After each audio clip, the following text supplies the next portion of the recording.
The Three Little Wolves and the Big Bad Pig, written by Eugene Trevisis and Helen Oxenberg. Once upon a time, there were three cuddly little wolves with soft fur and fluffy tails who lived with their mother. The first was black, the second was gray, and the third was white.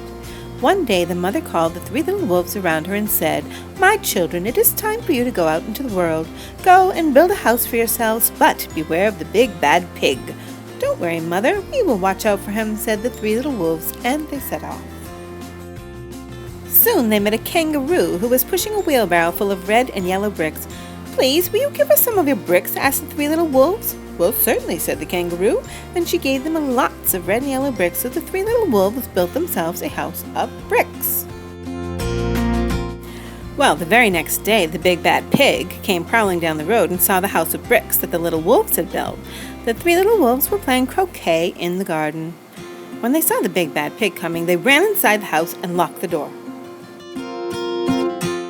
The pig knocked on the door and grunted, little wolves, let me come in." No, no," said the three little wolves, "not by the hair on our chinny chin chins. We will not let you in, not for all the tea leaves in our china teapot."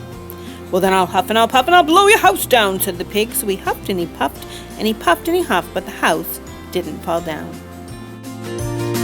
But the pig wasn't called big and bad for nothing. He went and he fetched his sledgehammer and he knocked the house down. The three little wolves only just managed to escape before the bricks crumbled, and they were very frightened indeed. "We shall have to build a stronger house," they said. Just then they saw a beaver who was mixing concrete in a concrete mixer. "Please, will you give us some of your concrete?" asked the three little wolves. "Certainly," said the beaver, and he gave them buckets and buckets full of messy, slurry concrete. So the three little wolves built themselves a house of concrete. No sooner had they finished than the big bad pig came prowling down the road and saw the house of concrete that the little wolves had built. They were playing battledore and shuttlecock in the garden, and when they saw the big bad pig coming, they ran inside their house and shut the door. The pig rang the bell and said, "Little frightened wolves, let me in." No, the three little wolves said. "By the hair of our chinny chin chins, we will not let you in, not for all the tea leaves in our china teapot." "Well, then I'll huff and I'll puff and I'll blow your house down," said the pig. So he huffed and he puffed and he puffed and he huffed, but the house didn't fall down. But the pig wasn't called big and bad for nothing. He went and he fetched his pneumatic drill and smashed the house down. The three little wolves managed to escape, but their chinny chin chins were trembling, and trembling. "We shall build an even stronger house," they said, because they were very determined. Just then they saw a truck coming along the road carrying barbed wire, iron bars, armor plates, and heavy metal padlocks. "Please, will you give us some of your barbed wire, a few iron bars, and an armor plate, some heavy metal padlocks?" they asked the rhinoceros who was driving the truck. Sure," said the rhinoceros, and he gave them plenty of barbed wire, iron bars, armored plates, and heavy metal padlocks. He also gave them plexiglass and some reinforced steel chains because he was so generous and kind-hearted of a rhinoceros. So the three little wolves built themselves an extremely strong house. It was the strongest, securest house that one could possibly imagine, and they felt absolutely safe.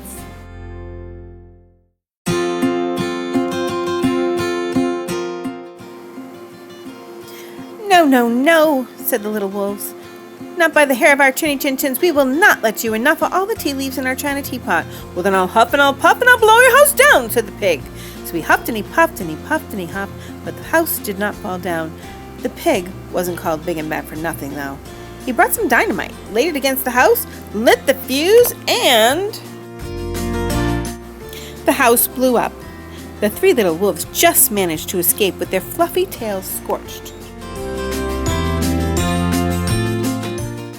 "Something must be wrong with our building materials," they said.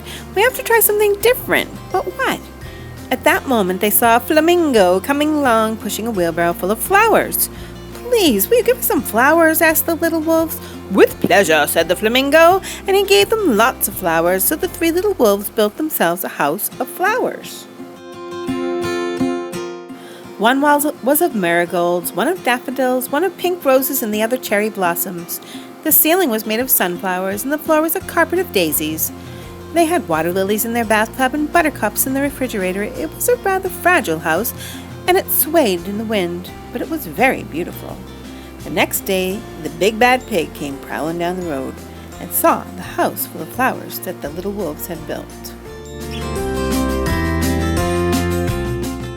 He rang the blue bell at the doorbell and said, "Little frightened wolves with the trembling chins and the scorched tails, let me come in."